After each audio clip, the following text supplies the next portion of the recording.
तं देवं पितरं पतिं गुरुतमं वन्दे नमः श्रीमन्मध्वप्रदेशस्पृशन्नो जय जय परिहृतभवपाशः आत्मा पार्वतीशः दुर्वायुरातमाद्यत् कलिवरगमनो दामपञ्चास्य लीलाम् आतङ्कन् मोदतीर्थागमगहनप्रयो राशिमन्थाचलश्रुतिः विख्याताः कण्ठवल्ली स्थलवरवसतिः श्रीरघुत्तं सनाम दद्यात् वागर्थबोधं मम परमगुरु ग्रन्थमेनं विधातु हरि ओम्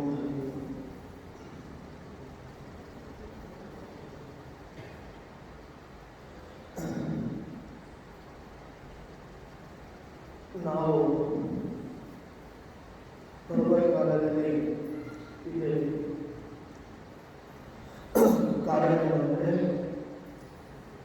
ಮೊದಲನೆಯದಾಗಿ ಪ್ರಾತಸ್ಮರಣೀಯರಾದ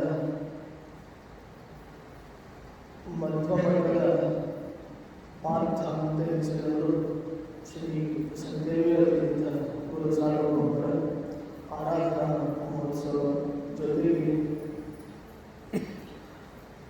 ಸಕಲ ದುರಿತಗಳನ್ನು ಕಷ್ಟಗಳನ್ನು ನಿವಾರಣೆ ಮಾಡಿ ನಮ್ಮ ಜೀವನದಲ್ಲಿ ವಿಜಯವನ್ನು ಕೊಡುವಂತಹ ವಿಜಯದಾಸರ ಒಂದು ಆರಾಧನಾ ಈ ಒಂದು ಸಂಗಮ ಕಾಲದಲ್ಲಿ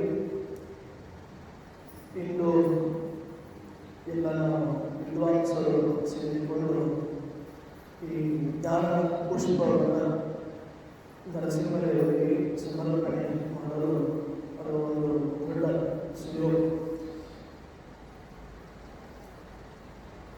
ಸತ್ಯವೇದ ತೀರ್ಥರು ಅಂತ ಹೇಳಿದಾಗ ಒಂದು ರೀತಿಯಲ್ಲಿ ಮೈ ರೋಮಾಂಚನ ಆಗ್ತದೆ. ನನಗಂತೂ ವಿಶೇಷವಾಗಿ ಆಗ್ತದೆ. ಯಾಕೆಂದರೆ ಅದಕ್ಕೆ ವಿಶೇಷ ಕಾರಣಗಳಿವೆ. ಅದೇನೆಂದರೆ ಪೂರ್ವಾಶ್ರಮ ಸತ್ಯವೇದ ತೀರ್ಥರ ಪೂರ್ವಾಶ್ರಮದ ಒಂದು ಏನು ವಂಶ ಇದೆ, ದಿವ್ಯವಾದ ವಂಶ. ಸಂಸ್ಕೃತದಲ್ಲಿ ಕಂಠಪಲ್ಲಿ, ಕನ್ನಡದಲ್ಲಿ ಕೊರಗಲ್ಲಿ. ಕಂಠಪಲ್ಲಿ ವಂಶದಲ್ಲಿ ಅವರ ವಂಶದಲ್ಲಿ ನಾವು ಬಂದಿದ್ದರಿಂದ ನನಗೆ ಹೃದಯದಲ್ಲಿ ತುಂಬ ಆನಂದದ ಒಂದು ಕಾಳಜಿ ಅದು ಹುಟ್ಟಿದೆ. ವಿಶೇಷವಾಗಿ ಸತ್ಯವೇದ ತೀರ್ಥರ ಅರ್ಥಾತ್ ಒಂದು ಪೂರ್ವಾಶ್ರಮದ ಒಂದು ಪರಂಪರೆಯ ಬಗ್ಗೆ ಹೇಳೋದಾದರೆ ಆ್ಯಕ್ಚುಲಿ ಕೊರಲಹಳ್ಳಿ ಅಂತ ಇದೆ ಅವರ ತಪೋಭೂಮಿ, ಅವರ ತಪಸ್ಸು ಮಾಡಿದ ಕ್ಷೇತ್ರ. ಆದರೆ ವಾಸ್ತವವಾಗಿ ಈ ಒಂದು ವಂಶ ಅದು ಮೂಲ ಸ್ಥಳ ಯಾವುದು ಅಂತ ಹೇಳಿದರೆ, ನಾನು ಮಹಾರಾಷ್ಟ್ರದಂತೆ ಗೋವಾ ಅನೇಕ ಬಾರಿ ಪದೇ ಪದೇ ಹೋಗ್ತಾ ಇರುವ ಒಂದು ಸಮಯದಲ್ಲಿ ನನಗೆ ಭಂಡಾರ್ಕರ್ ರಿಸರ್ಚ್ ಸೆಂಟರ್ ಪುಣೆ, ಅಲ್ಲಿ ಆ್ಯಕ್ಚುಲಿ ಮಹಾಭಾರತ, ಸಂಪೂರ್ಣ ಮಹಾಭಾರತ ಪ್ರಕಾಶಿತವಾದದ್ದು ದಕ್ಷಿಣ ಭಾರತದಲ್ಲಿ ಕುಂಭಕೋಣ ಬಿಟ್ಟರೆ ಉತ್ತರ ಭಾರತದ ಕಡೆ ಮೊದಲು. ಇದು ಒಂದು ರೀತಿಯಲ್ಲಿ ದಕ್ಷಿಣ ಭಾರತ, ಉತ್ತರ ಭಾರತದ ಜೊತೆಗೆ ಸೇರಿಕೊಳ್ಳುತ್ತದೆ. ಪುಣೆಯಲ್ಲಿ ಭಂಡಾರ್ಕರ್ ರಿಸರ್ಚ್ ಸೆಂಟರ್ ಅಲ್ಲಿ ಸಂಪೂರ್ಣ ಮಹಾಭಾರತ ಪ್ರಕಾಶನವಾಗಿದೆ. ನಾನು ಯಾವುದೋ ಒಂದು ಸೆಮಿನಾರ್ ಅಲ್ಲಿ ಭಾಗವಹಿಸಲಿಕ್ಕೆ ಅಂತ ಹೋದಾಗ ಅಲ್ಲಿ ನನಗೆ ಒಂದು ಸಂತೋಷದ ಒಂದು ಸುದ್ದಿ ಸಿಕ್ಕಿತು. ಏನು ಅಂದರೆ ನನ್ನ ಅಂದರೆ ಸತ್ಯವೇದ ತೀರ್ಥರ ವಂಶದ ಬಗ್ಗೆ ಕೂಡ ನನಗೆ ತಿಳಿಯುವ ಅಂದರೆ ಮೂಲ ಸ್ಥಳ ಯಾವುದು ಒಂದು ತಿಳಿಯುವ ಕುತೂಹಲ ನನಗೆ ತುಂಬ ಮೊದಲಿನಿಂದ ಇತ್ತು. ನಾನು ನಮ್ಮ ತಂದೆಯವರಿಗೆ ಕೇಳಿದೆ, ಮತ್ತು ನಮ್ಮ ಪಿತೃಗಳಿಗೆ, ಚಿಕ್ಕಪ್ಪ ಅಂದರೆ ಕಾಕ, ದೊಡ್ಡ ಕಾಕ ಎಲ್ಲರಿಗೂ ಕೇಳಿದ್ದೆ. ಅಷ್ಟು ನಮಗೆ ಸಮರ್ಪಕವಾಗಿ ಗೊತ್ತಾಗಿರಲಿಲ್ಲ ವಿಷಯ. ಆದರೆ ದೇವರ ಅನುಗ್ರಹದಿಂದ ಪುಣೆಗೆ ಹೋದಾಗ ಅಲ್ಲಿ ನಮಗೆ ಇವರು ಸಿಕ್ಕಿತು. ಈಗಿನ ಶಿವಾಜಿ ಮಹಾರಾಜ ಇದ್ದಾರೆ, ಆ ಶಿವಾಜಿ ಮಹಾರಾಜನ ಪರಂಪರೆಯಲ್ಲಿ ಅವನ ಒಂದು ಗುಡಿ ರಾಜೆ ಅಂತ ಒಂದು ಹೆಸರು. ಅವನು ಸಾತಾರದ MP ಇದ್ದಾನೆ. ಸ್ವಲ್ಪ ಸಂಪರ್ಕಕ್ಕೆ ಬಂತು. ಅವಾಗ ಹೀಗೆ ಮಾತನಾಡುವಾಗ ಅಲ್ಲಿ ಹೋದ ಅಲ್ಲಿ ಏನಾಯಿತು ಅಂದರೆ ನಮ್ಮದು ಈ ವಂಶದ ಒಂದು ಮೂಲ ಸಿಕ್ಕಿತು. ಅದೇನಿದೆ ಅಂದರೆ ಆ್ಯಕ್ಚುಲಿ ಕಂಠಪಲ್ಲಿ ಕೊಲ್ಲಗಡ್ಡಿ ಅಂತ ಇಲ್ಲ. ಸತ್ಯವೀರ ಸ್ವಾಮಿಗಳು ಅಂದರೆ ಇವರ ಮೂಲ ತಂದೆ ಇವರ ತಂದೆ ಎಲ್ಲಿವರೆಗೆ ಹೋಗ್ತದೆ ಅಂದರೆ ಅದು ರಘುನಾಥಾಚಾರ್ಯ ಅಲ್ಲಿವರೆಗೆ ಹೋಗ್ತದೆ. ನಾನು ಆಗಲೇ ಪ್ರವಚನದ ಆರಂಭದಲ್ಲಿ ಒಂದು ಶ್ಲೋಕ ಹೇಳಿದೆ. ನಾನು ಆ್ಯಕ್ಚುಲಿ ಅದನ್ನು ಯಾವಾಗಲೂ ಹೇಳ್ತಾ ಇರ್ತೀನಿ. ಅದು ನಮ್ಮ ಮಂಗಲಾಚರಣೆ ಶ್ಲೋಕ. ದೇವರ ಮತ್ತು ಪ್ರಾಣದೇವರ ಮಂತ್ರದಲ್ಲಿ ನಮಗೆ ಮಂಗಲಾಚರಣೆ ಶ್ಲೋಕ. ಇದು ದ್ವೈತ ವಿದ್ಯುಮಣಿ ತತ್ವೋದ್ಯೋಗದ ವ್ಯಾಖ್ಯಾನ ರೂಪದಲ್ಲಿರುವಂತಹ ದ್ವೈತದ್ಯುಮಣಿಯನ್ನು ರಚನೆ ಮಾಡಿದವರು ಯಾವಂದರೆ ವಾಸ್ತವವಾಗಿ ದ್ವೈತದ್ಯುಮಣಿ ಅಂದರೆ ಮಧ್ವ ಸಿದ್ಧಾಂತರ ಒಂದು ಭದ್ರಕೋಟೆ ಅದನ್ನು ಹುಲಿಗಿ ಆಚಾರ್ಯರು ರಚನೆ ಮಾಡಿದ್ದಾರೆ. ಹುಲಿಗಿ ಆಚಾರ್ಯರು ನಮಗೆಲ್ಲ ಗೊತ್ತಿದೆ, ಕೊಪ್ಪಳದ ಆಚಾರ್ಯರು. ಇವತ್ತು ಮಹಾಲಕ್ಷ್ಮಿಯನ್ನು ಕೊಲ್ಹಾಪುರದ ನಿವಾಸಿನಿಯನ್ನು ತುಂಬ ಹೃದಯಂಗಮವಾಗಿ ಭಕ್ತಿಯಿಂದ ವರ್ಣನೆ ಮಾಡಿದರೆ ಭಜನಿಷ್ಠೆ ತರಲಿ ತವ ಪಾದೋ ಹೃದಿ ಕಲಲಿ ರತ್ನ ರಚಿತ ಬರಲಿ. ಕೊನೆಗೊಂಡು ನನಗೆ ಬರ್ತದೆ ಏನಂದರೆ ವ್ಯಾಘ್ರಗುರಿ ವರನಿಲಯೇ ವ್ಯಾಸಪದ ವಿತರಲಿ. ವ್ಯಾಘ್ರಗುರಿ ಅಂತ ಹೇಳಿದರೆ ಹುಲಿಗಿ ಅಂತ ಅರ್ಥ. ವ್ಯಾಘ್ರ ಅಂದರೆ ಹುಲಿ, ವ್ಯಾಘ್ರಪುರಿ ಅಂದರೆ ಹುಲಿಯ ಊರು ಅಂತ. ಪ್ರಾಯಃ ಈ ಹುಲಿಗಳು ಇದ್ದು ಎಂದು ಗೊತ್ತಿಲ್ಲ. ಪಂಡಿತರೆಂಬ ಹುಲಿಗಳು ಆ ಊರಲ್ಲಿ ಅದು ಹುಲಿಗಿ, ಅದು ವ್ಯಾಘ್ರಪುರಿ. ಅವರು ಅವರ ಪರಂಪರೆಯಿಂದ ಬಂದಿದ್ದು ದ್ವೈತದ್ಯುಮಣಿ. ಅಲ್ಲಿ ಅವ್ರು ಏನು ಹೇಳ್ಕೊಳ್ತಾರೆ, ದ್ವೈತದ್ಯುಮಣಿಯಲ್ಲಿ ಏನು ಹೇಳ್ಕೊಳ್ತಾರೆ ಅಂದರೆ ನನ್ನ ಗುರುಗಳ ಗುರುಗಳು ನಮಗೆ ಜ್ಞಾನವನ್ನು ಕೊಟ್ಟವರು ಯಾರು ಅಂದರೆ ಕಂಠಪಲ್ಲಿ ಗುರುಗಳು ಅಂತ ಹೇಳ್ತಾರೆ. ಆ ಶ್ಲೋಕದಲ್ಲಿ ಕಂಠಪಲ್ಲಿ ಗುರುಗಳೇ ಯಾರೋ ಕಂಠಪಲ್ಲಿ ಆಚಾರ್ಯರು ನಮಗೆ ಜ್ಞಾನವನ್ನು ಕೊಟ್ಟಿದ್ದಾರೆ. ಯಾರವರು ಅಂದರೆ ಅವರು ಶ್ರೀ ರಘುತ್ತಂಸನಾಮ ಕಂಠಪಲ್ಲಿ ಸ್ಥಳವರ ವಸತಿ ಶ್ರೀ ರಘುತ್ತಂಸನಾಮ ಗದ್ಯಾತ್ ವಾದರ್ಥಬೋಧಂ ಮಮ ಪರಮಗುರು ಗ್ರಂಥಮೇನಂ ವಿಧಾತಂ. ಪರಮಗುರು ಮಂತ್ರಗಳು ಇದನ್ನು ನಾವು ಗಮನಿಸೋದಾದರೆ ಪರಮಗುರು ಅಂತ ಹೇಳಿದ್ದರಿಂದ ಏನೋ ಪರಮರು ಆಗಿದ್ದಾರೆ, ಪರವಿದ್ಯೆಯನ್ನು ಕೊಟ್ಟಿದ್ದಾರೆ, ಅದರಿಂದ ಪರಮಗುರು ಅಂತಲೂ ಒಂದು ಅರ್ಥ ಮಾಡಬಹುದು. ಅಥವಾ ಹೀಗೂ ಅರ್ಥ ಅವರು ಪ್ರಾಯಃ ಗುರುಗಳಾಗಿರಬಾರದರಿಂದ ಈ ಒಂದು ದೃಷ್ಟಿಯಲ್ಲಿಯೂ ಕೂಡ ಪರಮಗುರುಗಳು ಅಂತ ಉಲ್ಲೇಖ ಮಾಡಿದ್ದಾರೆ. ಅವರು ಯಾರು ಅಂದರೆ ಕಂಠಪಲ್ಲಿ ಆಚಾರ್ಯರು ಅಂದರೆ ರಘುನಾಥಾಚಾರ್ಯರು. ನಾವು ಮೂಲ ಪುರುಷರನ್ನು ಅವರನ್ನೇ ನಾವು ಮೂಲ ಪುರುಷರು ಅಂತ ನಾವು ಕನ್ಸಿಡರ್ ಮಾಡ್ತೀವಿ. ಅವರು ರಘುನಾಥಾಚಾರ್ಯರು. ಅವರು ಯಾರು ಅಂದರೆ ಈ ನಮ್ಮ ಶ್ರೀಮಠದ ಉತ್ತರಾಖಂಡದ ಪರಂಪರೆಯಲ್ಲಿ ವೀರಚೋಳ ರೂಪದಲ್ಲಿ ಏನು ಸತ್ಯನಾಥ ತೀರ್ಥರು ಅಂತ ಇದ್ದಾರೆ. ಸತ್ಯನಾಥರ ಪೂರ್ವಾಶ್ರಮದ ಜಾಮಾತ ಅಂದರೆ ಅಡಿಯ ಈ ತಿಳ್ಕೊಳ್ಳಿ. ಸತ್ಯನಾಥರ ಒಂದು ಜಾಮಾತ ಆಗಬೇಕು, ಅಡಿಯ ಆಗಬೇಕು ಅಂತಂದರೆ ಇವರೆಂತಹ ವಿದ್ವಾಂಸರು ರಘುನಾಥಾಚಾರ್ಯ. ಆ ರಘುನಾಥಾಚಾರ್ಯರ ಒಂದು ಪರಂಪರೆಯ ಎಂದರೆ ಈ ಕಂಠಪಲ್ಲಿ ವಂಶದ ಒಂದು ಬಗ್ಗೆ ನಾನು ಹುಡುಕ್ತಾ ಹೋದಾಗ ಅಲ್ಲಿ ನನಗೆ ಸಿಕ್ಕಿದ್ದು ನಮ್ಮದು ಕಂಠಪಲ್ಲಿ ಅಂತ ಇರಲಿಲ್ಲ. ಏನಿತ್ತದು ಮೂಲ ನಾಮ ಏನಿತ್ತು ಅಂದರೆ ಸಾಂಗ್ಲಿಕರ ಅಂತಿತ್ತು. ಆ್ಯಕ್ಚುಲಿ ಸಾಂಗ್ಲಿಕರು ಯಾಕೆಂದರೆ ಇವರೆಲ್ಲ ನಮ್ಮವರ ಹಿಂದೆ ವಿದ್ಯೆಯನ್ನು ಹರಿಸಿದ್ದು ಸಾಕಾರ ವಾಯಿ ಧೂಮಧರಣ ಧೂಮ ನರಸಿಂಹರು. ಹಾಗಾಗಿ ನಮ್ಮ ವಂಶಕ್ಕೆಲ್ಲ ಕುಲದೇವರು ಧೂಮ ನರಸಿಂಹರು, ಕುಲದೇವಿ ತುಳದಾಯಿಗಳು. ಹಾಗಾಗಿ ಆ ಒಂದು ಮಂಡಲದಲ್ಲಿ ವಾಯುಮಂಡಲ ನಿಮಗೆಲ್ಲ ಗೊತ್ತಿದೆ. ಪ್ರಾಯಃ ಮಹಾಭಾರತದಲ್ಲಿ ಇದ್ದರೆ ವಾಯಿಯಲ್ಲಿ ಕಾಲದಲ್ಲಿ ಅಗ್ರಹಾರ ಇತ್ತು, ಈಗಲೂ ಇದೆ. ಈಗಲೂ ಅಲ್ಲಿ ಗ್ರಂಥಾಲಯ ಇದೆ. ಅದರ ಗ್ರಂಥಾಲಯ ಇದೆ, ಅದರ ಗ್ರಂಥವನ್ನು ಓದುವ ವಿದ್ವಾಂಸರು ಆಗ ದೊಡ್ಡ ಗ್ರಂಥಾಲಯ ಇತ್ತು. ಮಹಾ ವಿದ್ವಾಂಸರ ಒಂದು ಸಮ್ಮೇಳನ ಆಗ್ತಿತ್ತು. ಮನೆಯೆಲ್ಲ ಮಾಡಿಕೊಂಡು ವಾಯು ಅಂದರೆ ಅದು ವಿದ್ವಾಂಸರ ಒಂದು ನಿವಾಸ ಅಂತ. ಹೀಗೆ ಸತ್ಯಪರಾಕ್ರಮರು ಕೂಡ ಅಷ್ಟೇ. ಇವರ ಗುರುಗಳು, ಅವರ ಮೂಲ, ಅವರ ಪೂರ್ವಾಶ್ರಮದ ಹೆಸರು ವಾಯುಯಾಚಾರ್ಯ. ಹೀಗೆ ನನಗೆ ಗೊತ್ತಾಯಿತು ಏನು ಅಂದರೆ ನಮ್ಮ ಈ ವಂಶಕ್ಕೆ ಮೊದಲು ಏನಿತ್ತು ಅಂದರೆ ಸಾಂಘಿಕರು ಅಂತ ಹೆಸರಿತ್ತು. ಮತ್ತು ಕಂಠಪಲ್ಲಿಯನ್ನು ಯಾವಾಗ ಆಯಿತು, ಹೊನ್ನಳ್ಳಿಯನ್ನು ಯಾವಾಗ ಆಯಿತು ಅಂತಂದರೆ ಅದು ಆಗೇನೋ ಪೇಶ್ವೆ ಇದ್ದರು. ಪೇಶ್ವೆಯವರು ಬಹಳ ವಿದ್ಯೆಗೆ ಪೋಷಣೆಯನ್ನು ಮಾಡಿದರು.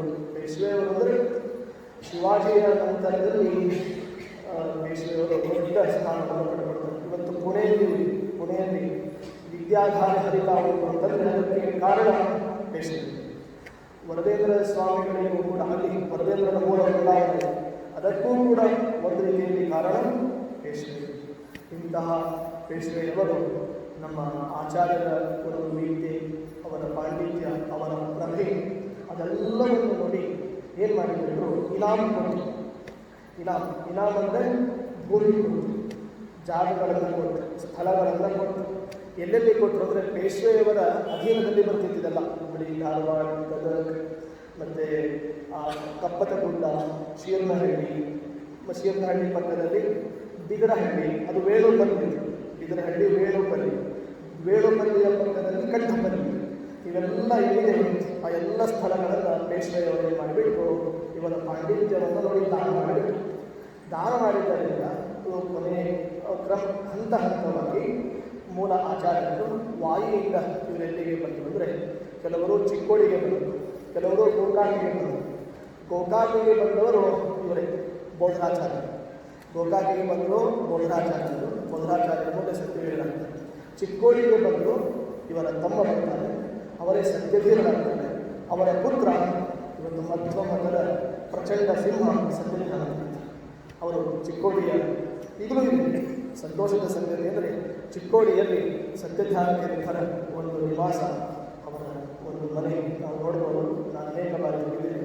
ಆದರೆ ನಮ್ಮ ಪರಮ ಪೂಜ್ಯ ಶ್ರೀಪಾದಗಳವರು, ಸತ್ಯಾತ್ಮಕ ಶ್ರೀಪಾದಗಳವರು ಆ ಮನೆಯನ್ನು ತೆಗೆದುಕೊಂಡು ಅದನ್ನು ಒಂದು ವಿದ್ಯಾನಿಲಯ ಮಾಡಬೇಕು, ಜೊತೆಗೆ ಅದನ್ನು ಒಂದು ರೀತಿಯಲ್ಲಿ ಆಧ್ಯಾತ್ಮಿಕ ದೃಷ್ಟಿಯಲ್ಲಿ ರೀತಿಯ ಒಂದು ದೊಡ್ಡ ಒಂದು ಮ್ಯೂಸಿಯಂ ಮಾಡಬೇಕು. ಸತ್ಯಧ್ಯಾನಕೇಂದ್ರ ನೆನಪುಗಳು ಅಲ್ಲಿ ಸದಾಕಾಲ ಇರಬೇಕು ಅಂತ ಪ್ರಯತ್ನ ಪಟ್ಟರು. ಅದು ಅಲ್ಲಿ ಯಾಕೋ ಸಾಧ್ಯ ಆಗಿಲ್ಲ. ಯಾಕೆಂದರೆ ಅವರು ಕೊಡಲಿಕ್ಕೆ ತಯಾರಿಲ್ಲ, ಆ ಮನೆಯನ್ನು ಅವರು ಕೊಡಲಿಕ್ಕೆ ತಯಾರಿಲ್ಲ. ಯಾಕೆಂದರೆ ಅವರು ಆ್ಯಕ್ಚುಲಿ ಇರೋದು ಯಾರಿದ್ದಾರೆ ಅಂದರೆ ಅಲ್ಲಿ ಸತ್ಯಧ್ಯಾನಕೇಂದ್ರ ಮನೆಯಲ್ಲಿ ಈಗ ಅವರು ಬ್ರಾಹ್ಮಣರಿಲ್ಲ, ನಮ್ಮವರಿಲ್ಲ. ಅಂದರೆ ಅಲ್ಲಿ ಯಾರು ವೀರಶೈವ ಪರಂಪರೆಯಲ್ಲಿ ಬಂದವರಿದ್ದಾರೆ, ಪ್ರಾಯ ಲಿಂಗಾಯತರ ಇದ್ದಾರೆ. ಅವರಿಗೆ ಅಲ್ಲಿ ಹೋದಾಗ ಆ ಮನೆಯಲ್ಲಿ ತೆಗೆದುಕೊಂಡಾಗ ಅದರಿಂದ ಅವರಿಗೆ ತುಂಬ ಸಂತೋಷ ಇರುತ್ತೆ. ಒಳ್ಳೊಳ್ಳೆಯ ಕೆಲಸಗಳೆಲ್ಲ ಅಲ್ಲಿ ಪರಿಪೂರ್ಣ ಆಗಿವೆ. ಅವ್ರು ಹೇಳ್ತಾರೆ ಸತ್ಯಧ್ಯಾನಕೇಂದ್ರನ ನಾವು ನಿತ್ಯ ಪೂಜೆ ಮಾಡ್ತಾ ಇದ್ದೇವೆ ಅಂತ. ಅವರು ಸತ್ಯಧ್ಯಾನಕೇಂದ್ರ ಫೋಟೋ ಇಟ್ಟು ದೇವರಿಗೆ ಮಂಗಳಾರತಿಯ ನಂತರದಲ್ಲಿ ಅವರು ನಿತ್ಯ ಸತ್ಯಧ್ಯಾನಕೇಂದ್ರರಿಗೆ ಒಂದು ಪುಷ್ಪವನ್ನು ಸಮರ್ಪಣೆ ಮಾಡಿ ಮಂಗಳಾರತಿಯನ್ನು ಇವತ್ತು ವೀರಶೈವರು ಅವರು ಮಾಡ್ತಾ ಇದ್ದಾರೆ ಅಂತಂದರೆ ಸತ್ಯಧ್ಯಾನಕೇಂದ್ರ ಒಂದು ಸಾಮರ್ಥ್ಯ, ಶಕ್ತಿ ಎಂಥದ್ದು ಅನ್ನೋದನ್ನು ನಾವು ಗಮನಿಸಬೇಕು. ನಾನು ತುಂಬ ಹೃದಯದಲ್ಲಿ ಹೇಳ್ತೇನೆ, ಸತ್ಯಧ್ಯಾನಕೇಂದ್ರ ಪರಂಪರೆ ಇವತ್ತು ಜಯತೀರ್ಥ ವಿದ್ಯಾಪೀಠ, ಸತ್ಯಧ್ಯಾನಕೇಂದ್ರ ಪರಂಪರೆ ಮುಂಬೈ ವಿದ್ಯಾಪೀಠ. ಇನ್ನೂ ವಿಶೇಷ ಅಂದರೆ ಸತ್ಯಧ್ಯಾನಕೇಂದ್ರ ಪರಂಪರೆ ಅದು ಪೂರ್ಣ ಪ್ರಜ್ಞೆ. ಎಲ್ಲಿ ವಿದ್ಯಾ ಇವತ್ತು ಹಾರೆ ಹರಿದಾಡಬೇಕು ಅಂದರೆ ಅದಕ್ಕೆ ಮೂಲ ಸತ್ಯಧ್ಯಾನಕೇಂದ್ರರಿಗೆ ಮೂಲ ಯಾರಂದರೆ ಸತ್ಯವೇದ. ಅದಕ್ಕೆ ಸತ್ಪರಾಕ್ರಮ ಶ್ರೀ ಸತ್ಯ ವಿಕ್ರಮ ಯತೀಂದ್ರ ಕರಾಬ್ಜ ಜಾತಃ ಶ್ರೀ ಮೂಲ ರಾಮ ಪದ ಪಂಕಜ ಚಂಚರೀಕ ಶ್ರೀ ಸತ್ಯಬೋಧ ಕರುಣಾದಿ ಮಹದ್ಗುಣಾದಿ ಶ್ರೀ ಸತ್ಯವೀರ ಗುರುರಾಜ್ ಮುದ ಮಾತರು ಅಂತ. ಇದು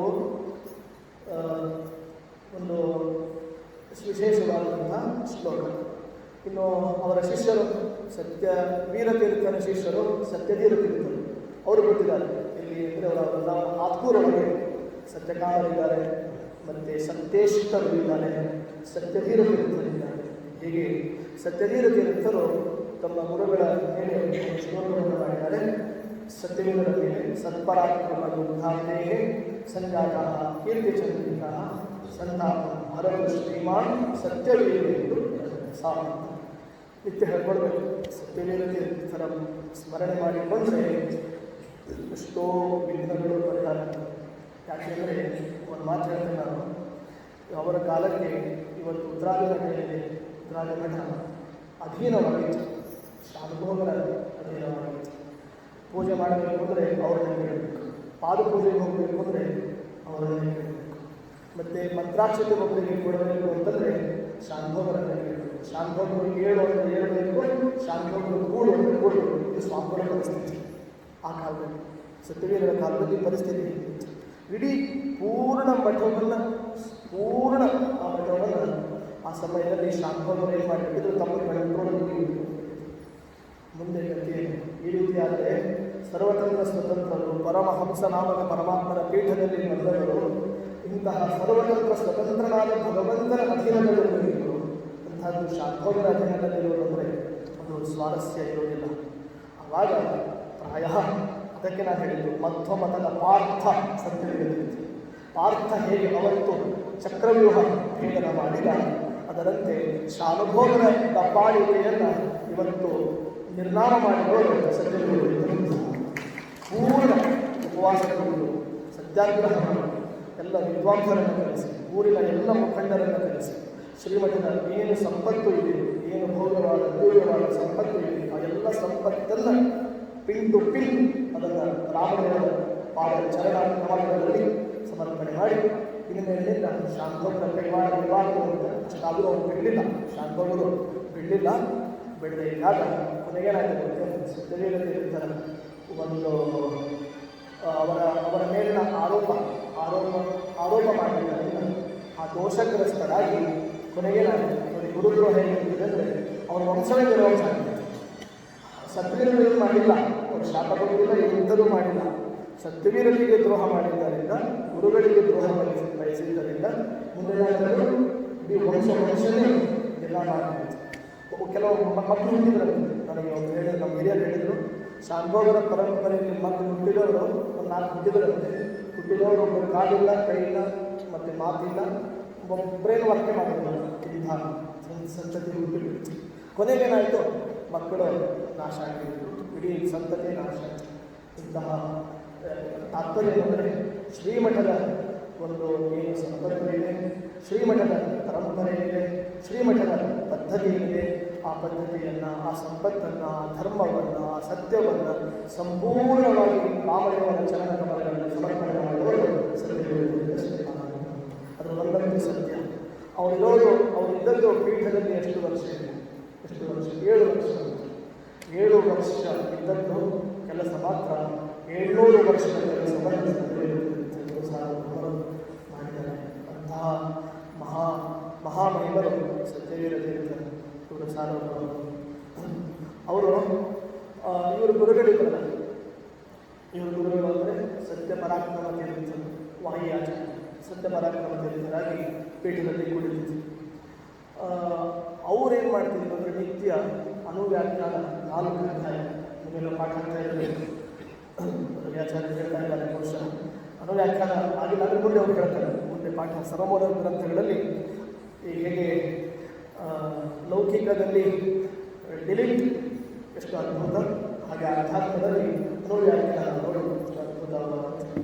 ಅನುವ್ಯಾಖ್ಯಾನದಲ್ಲಿ 4 ಅಧ್ಯಾಯ, ನಿಲಗತಿಯ ಸಮನ್ವಯ ಅಧ್ಯಾಯ, ಅವಿರೋಧ ಅಧ್ಯಾಯ, ಸಾಧನಾಧ್ಯಾಯ ಮತ್ತು ಫಲಾಧ್ಯಾಯ.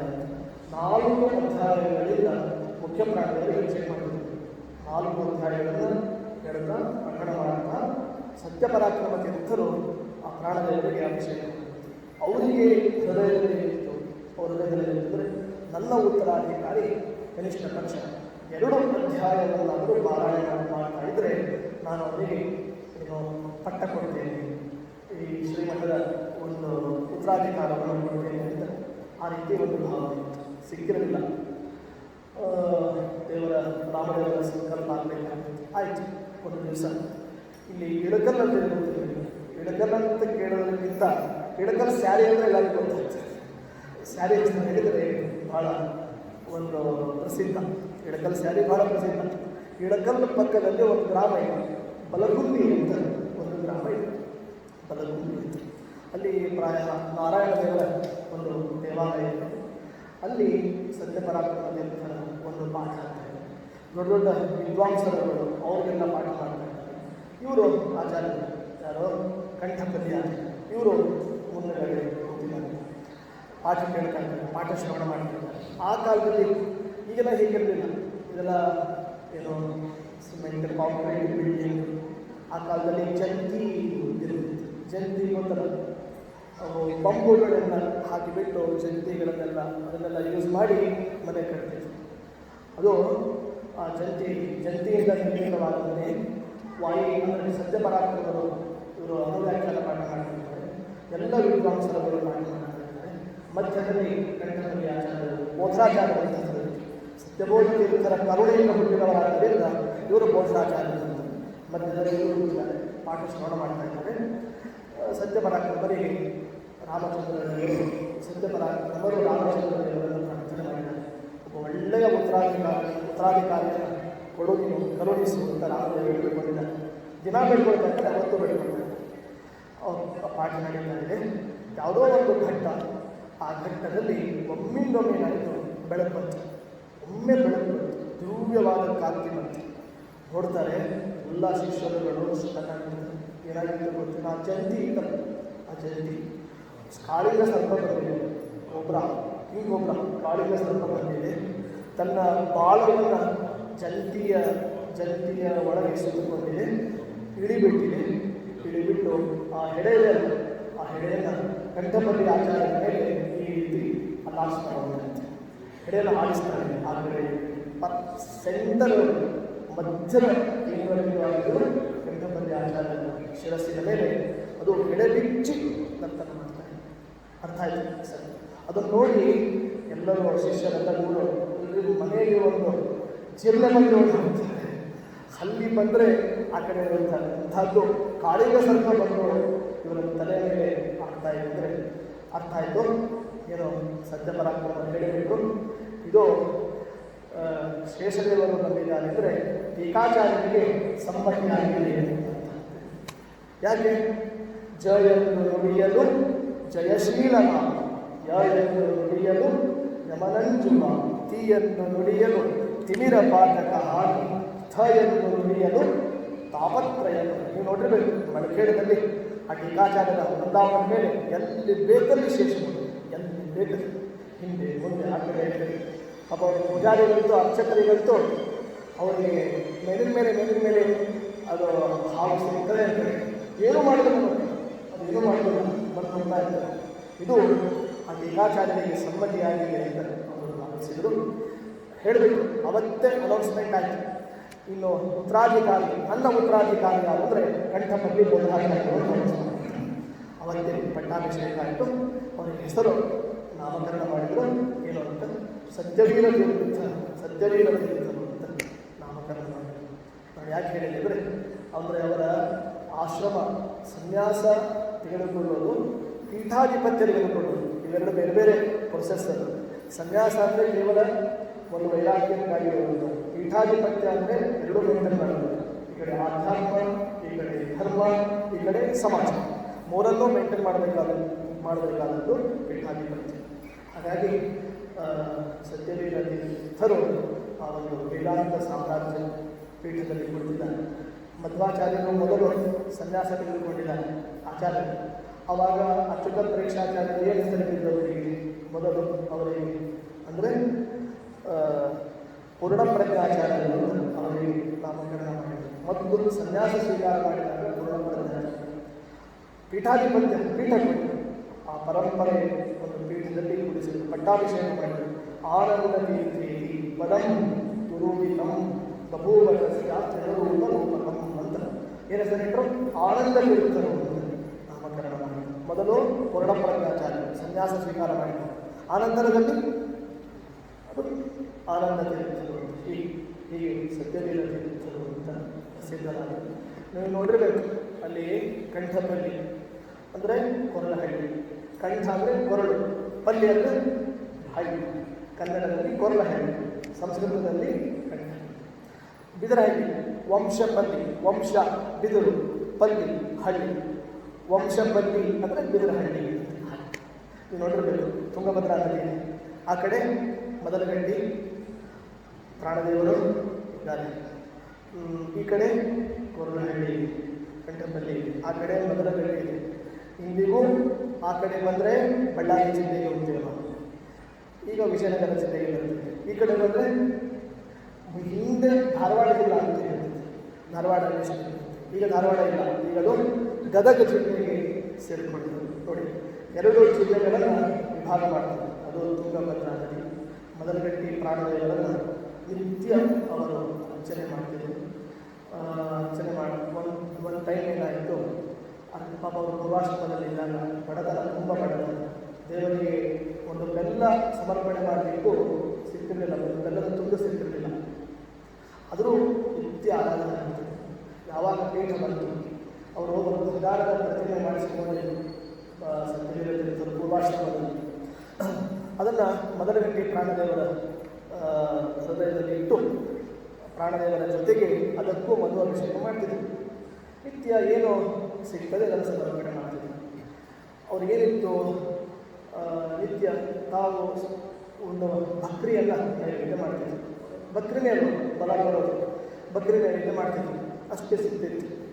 ಮುಂದೇನಾಯಿತು ಅಂದರೆ ಅವರಿಗೆ ತುಂಬ ಆಸೆ ಇತ್ತು, ನಮ್ಮ ಪ್ರಾಣದೇವರಿಗೆ, ಮದಲಗಂಡಿ ಪ್ರಾಣದೇವರಿಗೆ ಮತ್ತು ಸುವರ್ಣ ಪುಟ್ಟ ಪ್ರತಿಮೆಗೆ ಒಂದು ಸಾಕಷ್ಟು ಶಾವಿಗೆ ಕೀರು, ಆಮೇಲೆ ಸಾಕಷ್ಟು ಪ್ರಮಾಣದಲ್ಲಿ ಮಣ್ಣಿ ಸಮರ್ಪಣೆ ಮಾಡಬೇಕು ಅಂತ ತುಂಬ ಆಸೆ ಇತ್ತು. ಅದು ಆಗ್ತಿರಲಿಲ್ಲ, ಆ ಬಡತನ ಆಗಲಿಲ್ಲ, ಆಗಲಿಲ್ಲ.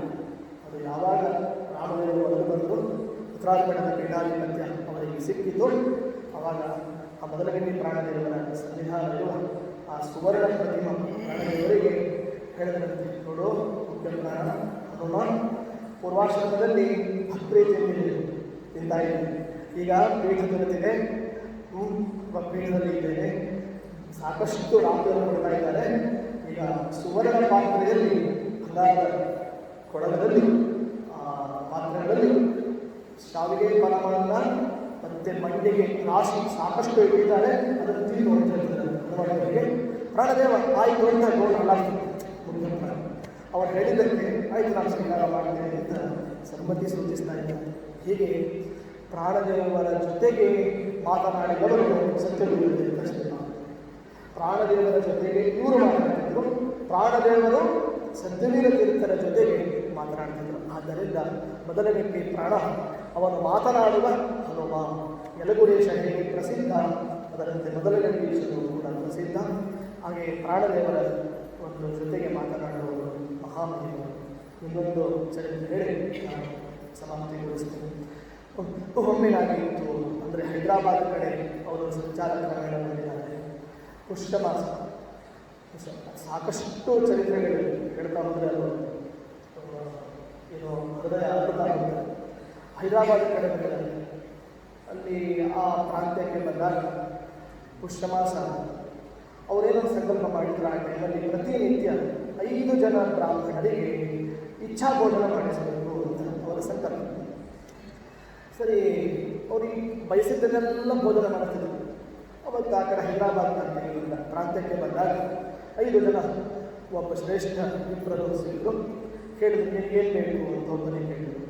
ಹೋಳಿಗೆ ಬೇಕು, ಗ್ಲಾಸ್ ಹೋಳಿಗೆ ಬೇಕು, ತುಪ್ಪ ಬೇಕು, ಹಾಲು ಬೇಕು ಅಂತ ಒಬ್ಬ ಹೇಳಿದ್ರು. ಇನ್ನೊಬ್ಬನಿಗೆ ಕೇಳಿದ್ರು, ನಿನಗೇನು ಬೇಕು? ನನಗೆ ಮೋತಿ ಜೋಡಿಸಿದ್ರೆ ಖುಷಿ ಆಗ್ತದೆ. ಮೂರನೆಯ ಬ್ರಾಹ್ಮಣ ಇಬ್ಬರು ಶ್ರೇಷ್ಠ, ಅವನಿಗೆ ಕೇಳಿದ್ರು, ನಿನಗೇನು ಬೇಕು ಅಂತ ಕೇಳಿ. ನನಗೆ ಬಿಸಿ ಬಿಸಿ ಅನ್ನ ಬೇಕು, ತುಪ್ಪ ಬೇಕು, ಜೊತೆಗೆ ಭಾಳ ಕಾಯಿ ಮೆಣಸಿನಕಾಯಿ ಬೇಕು, ಮತ್ತು ಒಳ್ಳೆ ತೊಕ್ಕು ಬೇಕು ಅಂತ ಅವನು 4ನೇದವನು. 5ನೇದವನಿಗೆ ಕೇಳಬೇಕು. ಆಯಿತು ಅಂತ ಹೇಳಬೇಕು. 5ನೇದವನಿಗೆ ಕೇಳಿದರು. ಕೊನೆಯವನು, ನಿನಗೇನು ಬೇಕು ಅಂತ ಕೇಳಿದ್ರು. ಪುಷ್ಯಮಾಸ ನಿನಗೇನು ಬೇಕು ಅಂತ ಕೇಳಿದ್ರು. ನನಗೆ ಏನು ಬೇಕು ಅಂದರೆ ರತ್ನಾಗಿರಿ ಮಾವಿನ ಹಣ್ಣಿನ ಸ್ವೀಕರಣೆ ಬೇಕು ಅಂತ ಹೇಳ್ಬಿಟ್ಟು ರತ್ನಾಗಿರಿ ಮಾವಿನ ಆಪೋಷ ಹಣ್ಣಿನ ಸ್ವೀಕರಣೆ ನನಗೆ ರಸಾಯನ ಬೇಕು. ಅಂದರೆ ಯಾವ ಟೈಮಲ್ಲಿ ಈಗಿದ್ರೆ ಮಾಸಾರ ತಂದುಕೊಂಡಿತ್ತು. ಯಾಕೆಂದರೆ ಎಲ್ಲ ಸಿಗ್ತಿತ್ತು, ಒಂದು ಸಂಗ್ರಹ ಮಾಡಿಟ್ಟಿರ್ತಾರೆ ಅಥವಾ ಮಿಕ್ಸ್ ಮಾಡಿ ಆದರೂ ಜ್ಯೂಸ್ ಮಾಡಿ ಆದರೂ ಇಟ್ಟಿರ್ತಾರೆ. ಆ ಕಾಲ ವೈದಿಕ ಕಾಲ, ಧರ್ಮ ರಕ್ಷಣೆ ಮಾಡುವಂತಹ ಕಾಲ. ಅಂತಹ ಕಾಲದಲ್ಲಿ ಈ ಪುಷ್ಯ ಮಾಸದಲ್ಲಿ ಮಾವಿನ ಹಣ್ಣುಗಳು ಸಿಗಬೇಕು. ಅವನು ಮಾವಿನ ಹಣ್ಣಿನ ರಸಾಯನ ಕೇಳಿಬಿಟ್ಟಿದ್ದಾನೆ. ಇವನ ವೃತ ಭಂಗ ಆಗಬಾರ್ದು, ಅವನ ಆಶೆಯನ್ನು ಪೂರ್ಣ ಮಾಡಬೇಕು. ಎಲ್ಲಿಂದ ಬರಬೇಕು ಮಾವಿನ ಹಣ್ಣು? ಸೇಬು ಹಣ್ಣು ಸಿಗ್ತದೆ, ಕಿತ್ತಳೆ ಹಣ್ಣು ಸಿಗ್ತದೆ, ಬೇಡ ಅಂದರೆ ಪ್ಯಾರಲ್ ಹಣ್ಣು ಸಿಗ್ತದೆ, ಎಲ್ಲ ಸಿಗ್ತದೆ. ಮಾವಿನ ಹಣ್ಣು ಸಿಗೋದು ಭಾಳ ಕಷ್ಟ. ಕೂತ್ಬಿಟ್ಟಿದ್ದಾರೆ, ರಾಮದೇವರು ಕೂತ್ಬಿಟ್ಟಿದ್ದಾರೆ. ದೇವರೇ, ಈ ವೃತ ಭಂಗ ಆಗಬಾರ್ದು, ಇಚ್ಛಾ ಭೋಜನ ಪೂರ್ಣ ಮಾಡಬೇಕು, ಇಚ್ಛಾ ಭೋಜನ ಮಾಡಿಸಬೇಕು ಅನ್ನೋದು ನನ್ನ ಸಂಕಲ್ಪಕ್ಕಿಂತ ನಿನ್ನ ಸಂಕಲ್ಪ. ನೀನು ಮಾಡಿದ ಸಂಕಲ್ಪವನ್ನು ನಾನು ಮಾಡಿದ್ದೇನೆ. ಹರಿಯ ಸಂಕಲ್ಪ ಸತ್ಯ ಸಂಕಲ್ಪ ನಮ್ಮದೇ ನಡೀತದೆ. ನೋಡೋಣ, ಈ ಬ್ರಾಹ್ಮಣ ಅಂತ ಹೇಳಿದ್ದಾರೆ, ಮಾವಿನ ಹಣ್ಣುಗಳ ಬರದೆ ನಿನ್ನ ಪೂಜೆ ಇಲ್ಲ ಅಂತ ಮಾವಿನ ಹಣ್ಣು ಬಂದ ಕೂಡಲೇ ರಾಮದೇವರು ಪೂಜೆ ಆಗ್ತದೆ. ಎಲ್ಲಿ ತನಕ ಇದ್ರೆ ಅವರು ಕೆಲವು ಬ್ರಾಹ್ಮಣರ ದಿವಾಣನ ಹೇಳಿದರು, ಇಲ್ಲ ಸ್ವಾಮಿ, ಒಂದು ಇನ್ನೊಂದು ಸಮಾಧಾನ ಮಾಡಿ ಮಾಡಿ ಯಾವುದೋ ಒಂದು ಹಣ್ಣು ಹಾಕಿ ಒಂದು ರಸಾಯನ ಮಾಡಿ ಹಾಕಿಬಿಡಿ, ಮತ್ತು ಮುಂದೆ ನೋಡ್ತಾರೆ. ಇಲ್ಲ ಹಣ್ಣುಗಳು ಬರಬೇಕು, ರಾಮದೇವರಿಗೆ ನೈವೇದ್ಯ ಮಾಡಬೇಕು, ಅವರಿಗೆ ಅದು ರಸಾಯನ ಮಾಡಿ ಹಾಕ್ತದೆ. ಅನ್ನು ಮಧ್ಯಾಹ್ನ ನೆತ್ತಿಗೆ ಸೂರ್ಯ ಬಂದ. 12 ಆಯಿತು, 1 ಆಯಿತು, 2 ಆಯಿತು, 3 ಆಯಿತು, 3:15 ಆಯಿತು, ಪೂಜೆ ನೈವೇದ್ಯ. 4 ಗಂಟೆ ಆಯಿತು. ಆವಾಗ ಆ ಹೈದರಾಬಾದ್ ಏನು ಆಳುವ ನಿಜಾಮ ಇದ್ದಾನೆ, ಆ ನಿಜಾಮನ ಏನು ಅವರು ವ್ಯವಸ್ಥಾಪಕ, ಆ ನಿಜಾಮನ ಟಿ ಅಂತ ಇಟ್ಕೊಳ್ಬೇಕಾಗ್ತದೆ, ಪರ್ಸನಲ್ ಸೆಕ್ರೆಟರಿ ಅಂತ ಇಟ್ಕೊಳ್ಳಿ. ಅವನೇ ಯಾರು ಅಂದರೆ ಬ್ರಾಹ್ಮಣ ಆಗಿದ್ದಾನೆ. ಅವನು ಯಾರು ಅಂದರೆ ನಮ್ಮ ಶ್ರೀಮಠದ ಶಿಷ್ಯ ನಿಜಾಮ ನಾಯಕ. ನೋಡಿ, ಈ ನಿಜಾಮರು ಮುಸ್ಲಿಂ ರಾಜ್ಯದಲ್ಲಿ ಅವ್ರ ಜೊತೆಗೆ ಮಂತ್ರಿಗಳು ಯಾರಿದ್ದಾರೆ, ಯಾರಿದ್ದಾರೆ, ನಮ್ಮ ಬ್ರಾಹ್ಮಣರೇ ಇರ್ತಾರೆ. ಇವತ್ತು ಸವಣೂರಿಗೆ, ಸತ್ಯಬೋಧರಿಗೆ ಇಡೀ ಸವಣೂರು ಗ್ರಾಮವನ್ನು ಕೊಟ್ಟವರು ಯಾರಂದರೆ ಇಸ್ಲಾಂ ರಾಜ, ಮುಸ್ಲಿಂ ರಾಜ ಕೊಟ್ಟಿದ್ದಾರೆ. ನೀವು ನೋಡ್ಬೋದು, ಇಸ್ಲಾಂ ಬಂಧುಗಳಿಗೂ ಬ್ರಾಹ್ಮಣರಿಗೂ ಎಲ್ಲೋ ಒಂದು ಕಡೆ ಒಂದು ಒಳ್ಳೆಯ ಸಂಬಂಧ ಇದ್ದೇ ಇರ್ತದೆ. ನಮ್ಮ ಬಗ್ಗೆ ಭಾಳ ಗೌರವ ಕೊಡ್ತಾ ಇರ್ತಾರೆ. ಈಗ ಮಧ್ವಾಚಾರ್ಯರಿಗೆ ಬಂದಿದೆ, ಮಧ್ವಾಚಾರ್ಯರಿಗೆ ಅರ್ಧ ರಾಜ್ಯವನ್ನು ಕೊಡ್ತೇನೆ ಅಂತ ಮುಂದೆ ಬಂದ ಯಾರು ಗೊತ್ತೇನೆ? ಅವನು ಯಾರಂದರೆ ಜಲಾಲುದ್ದೀನ್ ಖಿಲ್ಜಿ. ಅವನು ಬಂದಿಲ್ಲ, ಜಲಾಲುದ್ದೀನ್ ಮಗ ಯಾರು? ಅಲ್ಲಾವುದ್ದೀನ್ ಖಿಲ್ಜಿ. ಜಲಾಲುದ್ದೀನ್ ಖಿಲ್ಜಿ ಮುಂದೆ ಬಂದಿಲ್ಲ, ನಾನು ಪೂರ್ಣ ರಾಜ್ಯ ಕೊಟ್ಬಿಡ್ತೇನೆ. ಅಲ್ಲಿಂದ ಬಂದದ್ದು. ಅದರಿಂದ ಪ್ರಾಯ ಎಲ್ಲೋ ಒಂದು ಕಡೆ ಬ್ರಾಹ್ಮಣರಿಗೂ ಇಸ್ಲಾಂ ಬಂಧುಗಳಿಗೂ ಎಲ್ಲೋ ಒಂದು ಕಡೆ ಸ್ನೇಹ ಬಾಂಧವ್ಯ ಇದೆ, ಇವತ್ತಿಗೂ ಕೂಡ ಇದೆ. ನೋಡ್ಬೋದು, ಎಲ್ಲ ಶ್ರೀಮಠದ ಎಲ್ಲ ಯತಿಗಳಿಗೆ, ಯತಿಶ್ರೇಷ್ಠರುಗಳಿಗೆ ಅನೇಕ ಕಡೆ ತಮ್ಮ ಒಂದು ಗುರುದಕ್ಷಿಣೆಯಿಂದ ಸಮರ್ಪಣೆ ಮಾಡಿದ್ದಾರೆ. ಶೃಂಗೇರಿಗೂ ಕೂಡ ಎಷ್ಟೋ ಕೊಟ್ಟಿದ್ದಾರೆ. ಟಿಪ್ಪು ಸುಲ್ತಾನ್ ಕೊಟ್ಟಿದ್ದಾರೆ ಕೆಲವು ಗುರುದಕ್ಷಿಣೆ. ಅದು ಸ್ಟೋರಿ ಬಿಡಿ, ಆದರೆ ಈ ಅಂಶವನ್ನು ನಾವು ತಿಳಿದುಕೊಳ್ಳೋಣ. ನಮಗೂ ಕೂಡ ಅಷ್ಟೇ. ಅಂದರೆ ನಾನು ಶಾಲೆಗೆ ಹೋಗ್ತಾ ಇದ್ದೇನೆ. ಶಾಲೆಗೆ ಹೋಗುವಾಗ ನಮಗೆ ಕೆಲವರು ನಾವು ಬೋಳಿಸ್ಕೊಂಡು ಹೋಗ್ತಿದ್ವಿ, ತಲೆ ಬೋಳಿಸ್ಕೊಂಡು ಹೋಗ್ಬೇಕು. ಆ ಕ್ರಮ ಅಲ್ಲಿಂದ ಬರ್ತಿತ್ತು. ಶಾಲೆಗೆ ಹೋಗಬೇಕು, ತಲೆ ಬೋಳಿಸ್ಕೊಂಡು ಹೋಗುವಾಗ ಟೋಪಿ ಹಾಕ್ಕೊಂಡು ಹೋಗ್ಬೇಕಾಗ್ತದೆ, ಇಂಥ ಹಿಡಿತಿದ್ರು. ಆಗ ನಮ್ಮವರು ಕೆಲವು ಹುಡುಗರು ಟೋಪಿ ಹಾರಿಸಿ ಬಿಟ್ಟು ಭಟ್ಟ ಅಂತ ಹೀಗೆ ಅವಮಾನ ಮಾಡ್ತಿದ್ರು. ನನಗೆ ತುಂಬ ದುಃಖ ಆಗ್ತಿತ್ತು, ಬೇಸರ ಆಗ್ತಿತ್ತು. ಯಾವ ಶಾಲೆ ಅಂದರೆ ಈ ಧಾರವಾಡದ ಕರ್ನಾಟಕ ಹೈಸ್ಕೂಲ್ ಹೋಗ್ತಿದ್ದೆ ನಾವು, 4ನೇ ಕ್ಲಾಸಲ್ಲಿ.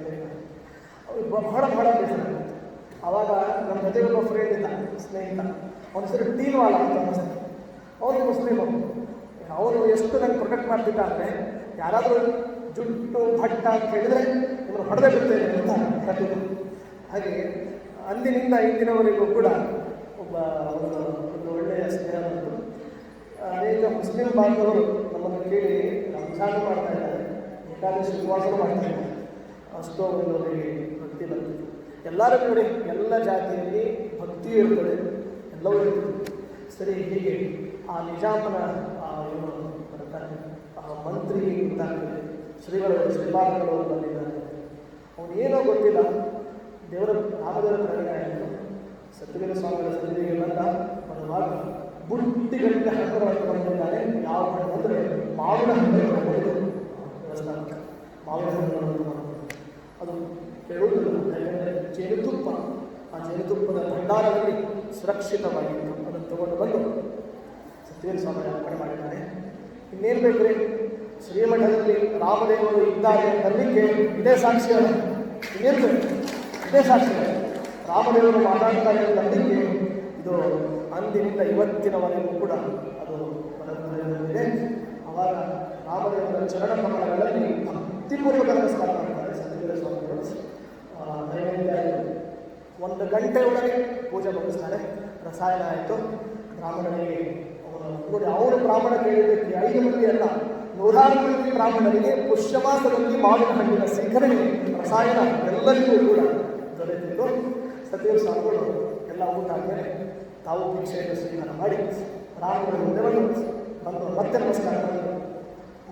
ಮಾವಿನ ಹಣ್ಣು ಬಂದಾಗ ಆನಂದ ಬಾಷ್ಪಗಳು ಕಣ್ಣೀರು ಹಾಕ್ತಾ ಇದ್ದಾರೆ. ಮತ್ತೆ ರಾಮನಿಗೆ ನಮಸ್ಕಾರ ಮಾಡಿ ಮತ್ತೆ ಕಣ್ಣೀರು ಹಾಕಿದರು. ದೇವರೇ, ಏನು ಅಂದರೆ ಬ್ರಾಹ್ಮಣರೆಲ್ಲ ಸೇರಿದರು. ದೇವರೇ, ಇಚ್ಛಾ ಭೋಜನ ಅಂತೇಳಿ ನಾನು ವ್ರತವನ್ನು ನಾನು ಶುರು ಮಾಡಿದ್ದೇನೆ. ಇವತ್ತೇ ಉದ್ಯಾಪನೆ ಹೇಳಿದ್ರು. ಇವತ್ತೇ ಉದ್ಯಾಪನೆ.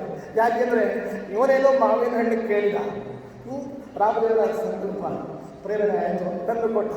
ಇನ್ನೊಂದು ನಾಳೆ ಯಾವುದೋ ಬಂದು ಮತ್ತಿನ್ನೊಂದು ಕೇಳಿದರೆ ಎಲ್ಲಿಂದ ಎಲ್ಲಿ ಹೋಗಬೇಕು? ಹೀಗೆ ರಾಮದೇವರ ಪ್ರೇರಣೆಯಿಂದ ಏನು ಆ ವ್ರತವನ್ನು ಆರಂಭ ಮಾಡಿದ್ರು. ಆ ವ್ರತವನ್ನು ರಾಮದೇವರ ಪ್ರೇರಣೆಯಿಂದಲೇ ರಾಮದೇವರ ಚರಣಕ್ಕೆ ಸಮರ್ಪಣೆ ಮಾಡಿದವರು ಸತ್ಯವೇದ ತೀರ್ಥರು ಸಾರ್ವಭೌಮರು. ಮಾರಿಕಾ ಒಂದು ಏನು ಮಾರಿಕಾ ವೈರಸ್ಸನ್ನು ಚೆನ್ನೈ ಒಳಗಿದ್ದಾಗ ಅದನ್ನು ನಾಶ ಮಾಡಿದ್ದಾರೆ. ಪ್ರಾಯ ಅವತ್ತು ಮಾರಿಕಾ, ಅದೇ ಮಾರಿಕಾ ಇವತ್ತೇನಾಗಿದೆ, ಕರೋನಾ ಆಗಿ ಬಂದಿದೆ ಪುನಃ. ಮಾರಿಕಾ ವೈರಸ್ಸನ್ನು ಹೇಗೆ ಸತ್ಯವೇದ ತೀರ್ಥರು ನಿರ್ನಾಮ ಮಾಡಿದರು, ಅದೇ ಸತ್ಯವೇದ ತೀರ್ಥರು ಇವತ್ತು ಇಲ್ಲಿ ಕುಳಿತು ಕರೋನಾ ವೈರಸ್ಸನ್ನು ಕೂಡ ನಿರ್ನಾಮ ಮಾಡಿದ್ದಾರೆ ಅಂತ ನಾವು ಹೇಳ್ತಾ ಇದ್ದೇವೆ. ಯಾಕೆಂದರೆ ನಮಗೂ ತುಂಬ ದುಃಖ ಇತ್ತು. 2 ವರ್ಷ ಏನೂ ಇಲ್ಲ. ಕಳೆದ ವರ್ಷ ಡಾಕ್ಟರ್ ಸತ್ಯವೇದ ಆರಾಧನೆ ಮಾಡ್ತೇವೆ, ಮನೆಯಲ್ಲೇ ಮಾಡ್ತೇವೆ. ನಾನು ಕಳೆದ ವರ್ಷ ಇಲ್ಲಿಗೆ ಬಂದಿದ್ದೆ, ನರಸಿಂಹರ ಗುಡಿಗೆ ಬಂದಿದ್ದೆ. ಬಹಳ ವೈಭವದಿಂದ ಆಗಿತ್ತು. 2 ವರ್ಷ ಏನಿಲ್ಲ. ಆದರೆ ಪುನಃ ಆ ಕರೋನಾ ನಿರ್ನಾಮ ಮಾಡಿ ಒಂದು ಹಂತಕ್ಕೆ ಬಂದಿದೆ ಅಂತಂದರೆ ಇದು ಪ್ರಾಯ ಸತ್ಯವೇದ ತೀರ್ಥರು ಸಾರ್ವಭೌಮರ ವಿಜಯದಾಸರ ಅನುಗ್ರಹ ಅಂತ ನಾವು ಭಾವಿಸಿಕೊಂಡು ಇಂತಹ ಅವರ ಕಾರುಣ್ಯ ವಿಶೇಷವಾಗಿ ಹೇಳಿ ಇದನ್ನು ಸತ್ಯಪ್ರಮೋದ ತೀರ್ಥರಂತೂ ತಮ್ಮ ಜೀವಿತಾವಧಿಯವರೆಗೂ ಕೂಡ ಅವರು 3 ಕಡೆ, ಪ್ರಾಯ ಒಂದು 3-4 ಕಡೆ, ಒಂದು ಟೀಕಾಚಾರ್ಯರು, ಒಂದು ರಘುತ್ತಮರು, ಇನ್ನೊಂದು ಸತ್ಯವೇದ ತೀರ್ಥರು ಆರಾಧನೆಗೆ ತಪ್ಪದೆ ಸತ್ಯಪ್ರಮೋದ ತೀರ್ಥರು ಹಿರಿಯ ಸ್ವಾಮಿಗಳು, ಹಿರಿಯ ಹಿರಿಯರು ಪ್ರಾತಸ್ಮರಣೀಯ ಸತ್ಯವೇದ ತೀರ್ಥರ ಆರಾಧನೆಗೆ ಪ್ರತಿ ವರ್ಷ ಸತ್ಯಪ್ರಮೋದ ತೀರ್ಥರು ಶ್ರೀಗಳವರು ಗುರು ವರೇಣ್ಯರು ಅಲ್ಲಿಗೆ ಬಂದು ಆರಾಧನೆ ಮಾಡ್ತಾರೆ. ಅಂತಹ ಮಹಾಮಹಿಳರು ಸತ್ಯವೇದ ತೀರ್ಥ ಶ್ರೀಪಾದಂಗಳವರು. ಅವರ ಸೇವೆ ನಮ್ಮ ಡಾಕ್ಟರ್ ಎಂ.ಪಿ. ದೇಶಪಾಂಡೆ ಅವರಿಗೆ ವಿಶೇಷವಾಗಿ ಬರುತ್ತದೆ. ಏನು ನೋಡಿ, ಸತ್ಯವೇದ ಸ್ವಾಮಿಗಳು ಯಾರ ಒಳಗೆ ಪ್ರವೇಶ ಮಾಡಿ ಈ ಸೇವೆಯನ್ನು ಸ್ವೀಕಾರ ಮಾಡಬೇಕು. ಆ್ಯಕ್ಚುಲಿ ಹುಬ್ಬಳ್ಳಿಯ ಒಳಗೆ ಸತ್ಯವೇದ ತೀರ್ಥರ ಆರಾಧನೆ ನಾವು ಮನೆಯಲ್ಲಿ ಮಾಡ್ತೀವಿ. ಆದರೆ ಈ ಒಂದು ಜ್ಞಾನ ಯಜ್ಞ ಮತ್ತು ಅನ್ನದಾನ ಇವೆಲ್ಲ ಆಗಬೇಕು ಅಂತಂದರೆ ಪ್ರಾಯ ಅವರಿಗೆ ಹಿಂದಿನ ಗುರುಗಳಿದ್ದಾಗ ಒಳ್ಳೆಯ ಸೇವಾ ಅವಕಾಶವನ್ನು ಡಾಕ್ಟರಿಗೆ ಕೊಟ್ಟಿದ್ದಾರೆ, ವೈದ್ಯರಿಗೆ ಕೊಟ್ಟಿದ್ದಾರೆ. ಅದೇ ಒಂದು ಸುವರ್ಣ ಅವಕಾಶವನ್ನು ಮತ್ತೆ ಪುನಃ ಡಾಕ್ಟರ್ ಎಂ.ಪಿ. ದೇಶಪಾಂಡೆ ಅವರಿಗೆ ಸತ್ಯವೇದ ತೀರ್ಥ ಶ್ರೀಪಾದಂಗಳವರು ಕೊಟ್ಟಿದ್ದಾರೆ. ಸತ್ಯವೇದ ತೀರ್ಥ ಶ್ರೀಪಾದಂಗಳವರು ಏನು ಸಂಕಲ್ಪ ಮಾಡಿದರು, ಡಾಕ್ಟರ ಜೊತೆಗೆ ನಾನು ಎಲ್ಲಿಗೆ ಬರ್ತೇನೆ ಅಂತಂದರೆ ನಾನು ತ್ರಿನೇತ್ರ ಸತ್ಯವೇದ ತೀರ್ಥರು ಅವರು ಸಂಕಲ್ಪ ಮಾಡಿದರು. ಅದು ಕೆಲವು ವರ್ಷ ಅಲ್ಲಿ ಆಗ್ತಾ ಇತ್ತು. ಎಲ್ಲಿ ರಾಮದೇವರ ಸನ್ನಿಧಾನದಲ್ಲಿ, ವೆಂಕಟೇಶ್ವರ ದೇವರ ಸನ್ನಿಧಾನದಲ್ಲಿ ಆಗ್ತಾಯಿತ್ತು. ವೆಂಕಟೇಶ್ವರ ದೇವರ ಸನ್ನಿಧಾನದಿಂದ ನರಸಿಂಹದೇವರ ಸನ್ನಿಧಾನಕ್ಕೆ ಶಿಫ್ಟ್ ಆಯಿತು. ನನಗೂ ಅದೇ ಒಳಗಡೆ ಇನ್ನೂ ಒಂದು ಕಡೆ ಏನೋ ಇದು ಯಾಕೆ ಹೀಗೆ ನರಸಿಂಹದೇವರ ದೇವಾಲಯಕ್ಕೆ ಯಾಕೆ ಬಂದು ಸತ್ಯವೇದರು ಅಂತ ಒಳಗಡೆ ಕೊರಕಾಯಿತು. ಯಾಕೆ ಬಂದರು ಅಷ್ಟು ವರ್ಷ ಅಲ್ಲಿ ಆಗ್ತಾ ಇತ್ತು. ಈಗ 3-4 ವರ್ಷ ಆಯಿತು, ಬಹುಶಃ ಪ್ರಾಯ 4 ವರ್ಷ ಆಯಿತು. ನರಸಿಂಹದೇವರ ಕಡೆ ಯಾಕೆ ಬಂದಿದ್ರು, ಇಲ್ಲಿಗೆ ಬಂದಿದ್ದಕ್ಕೆ ಕಾರಣ ಏನು ಅಂತ ಹೇಳಿದಾಗ ನನಗೆ ಒಮ್ಮೆಲೆ ಸ್ಫುರಣೆ ಆಯಿತು. ಏನು ಅದರಲ್ಲಂತೇನೂ ಅಲ್ಲ. ಸತ್ಯವೀರ ತೀರ್ಥರಿಗೆ ಭಗವದ್ ರೂಪಗಳ ಅಭೇದವನ್ನು ಚಿಂತನೆ ಮಾಡುವ ಸತ್ಯವೀರರಿಗೆ ಅವರ ಪೂರ್ವಾಶ್ರಮದಲ್ಲಿ ನರಸಿಂಹದೇವರ ಉಪಾಸಕರು. ಸತ್ಯವೀರ ತೀರ್ಥ ಪೂರ್ವಾಶ್ರಮದಲ್ಲಿ ನರಸಿಂಹದೇವರ ಉಪಾಸಕರು. ಅಷ್ಟೇ ಅಲ್ಲ, ನಮ್ಮ ವಂಶದ ಕುಲದೈವ ಯಾವುದಂದರೆ ಧೂಮಾಲಕ್ಷ್ಮೀ ನರಸಿಂಹದೇವರು. ಅದರಿಂದ ಆ ಧೂಮಾಲಕ್ಷ್ಮೀ ನರಸಿಂಹದೇವರು ತ್ರಿನೇತ್ರ ನರಸಿಂಹದೇವರ ಒಳಗೆ ಇದ್ದಾರೆ ಅಂತ ಆ ಒಂದು ಭಾವದಿಂದ ನಮ್ಮ ಸತ್ಯವೀರ ತೀರ್ಥರಿಗೆ ಬಂದಿದ್ದಾರೆ. ನಮ್ಮ ತ್ರಿನೇತ್ರ ದೇವರ ನರಸಿಂಹದೇವರ ದೇವಾಲಯಕ್ಕೆ ಬಂದಿದ್ದಾರೆ. ಎಷ್ಟು ಒಳ್ಳೆಯ ಚಿಂತನೆಗಳು. ನರಸಿಂಹದೇವರ ಉಪಾಸಕರು ನರಸಿಂಹದೇವರ ಬಳಿಗೆ ಬಂದರೆ ಮತ್ತೆ ಎಲ್ಲಿ ಬಂದು ಅದರಿಂದ ಅವರು ಇಲ್ಲಿಗೆ ಬಂದಿದ್ದಾರೆ. ಹೀಗೆ ಎಷ್ಟು ವೈಭವದಿಂದ ಆಗ್ತಾ ಇದೆ, ಬಹಳ ವೈಭವದಿಂದ. ಜೊತೆಗೆ ನಮ್ಮ ವಿದ್ವಾಂಸರಾದ ಒಳ್ಳೆಯ ಸರದೇವರಾದಂತಹ ಆಚಾರ್ಯರು ಜೊತೆ ಸೇರಿಕೊಂಡಿದ್ದಾರೆ. ಜೊತೆಗೆ ಅವರ ಶಿಷ್ಯರು ಮತ್ತು ಸದಸ್ಯರು, ಟ್ರಸ್ಟ್ ಸದಸ್ಯರು ಎಲ್ಲ ಸೇರಿಕೊಂಡು ಇವತ್ತು ಬಹಳ ವೈಭವದಿಂದ ಮಾಡ್ತಾ ಇದ್ದಾರೆ. ನಮಗೂ ಸಂತೋಷ ಅನ್ನಿಸ್ತದೆ.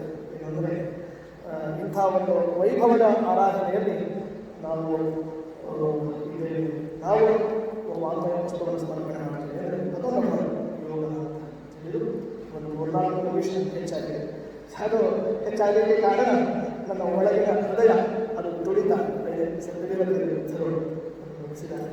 ಅವರು ಗುರುಗಳು ನಮ್ಮ ಮೇಲೆ ವಿಶೇಷವಾಗಿ ಅನುಗ್ರಹವನ್ನು ಮಾಡಿದ್ದಾರೆ ಅಂತ ಹೇಳಿ ನಾಳೆ ಶ್ರೀಪಾದಂಗಳವರು ಆಗಮಿಸ್ತಾ ಇದ್ದಾರೆ. ನೋಡಿ, ಅದು ರಾಮದೇವರ ಒಂದು ಸನ್ನಿಧಾನದಲ್ಲಿ ಸತ್ಯವೀರ ತೀರ್ಥರ ಆರಾಧನೆ ಅನ್ನೋದು ದೊಡ್ಡ ಒಂದು ಕಡೆ ವಿಜಯದಾಸರ ಆರಾಧನೆ, ಇನ್ನೊಂದು ಕಡೆ ಸತ್ಯವೀರ ತೀರ್ಥರ ಆರಾಧನೆ, ನಾಳೆ ಇನ್ನೊಂದು ಕಡೆ ವೈಕುಂಠರಾಮದೇವರ ಒಂದು ಸನ್ನಿಧಾನ, ಮತ್ತು ಇದಕ್ಕಿಂತ ಇನ್ನು ತ್ರಿವೇಣಿ ಸಂಗಮ, ಪ್ರಯಾಗದ ತ್ರಿವೇಣಿ ಸಂಗಮ ತ್ರಿನೇತ್ರ ನರಸಿಂಹದೇವರ ದೇವಾಲಯದಲ್ಲಿ ಉಂಟು ಅಂತ ನಾವು ವಿಶೇಷವಾಗಿ ಆರಾಧಿಸಬೇಕು. ಗುರುಗಳು ಆ ಸತ್ಯವೀರ ತೀರ್ಥ ಶ್ರೀಪಾದಂಗಳವರು ವಿಶೇಷವಾಗಿ ಶ್ರೀಕೃಷ್ಣ.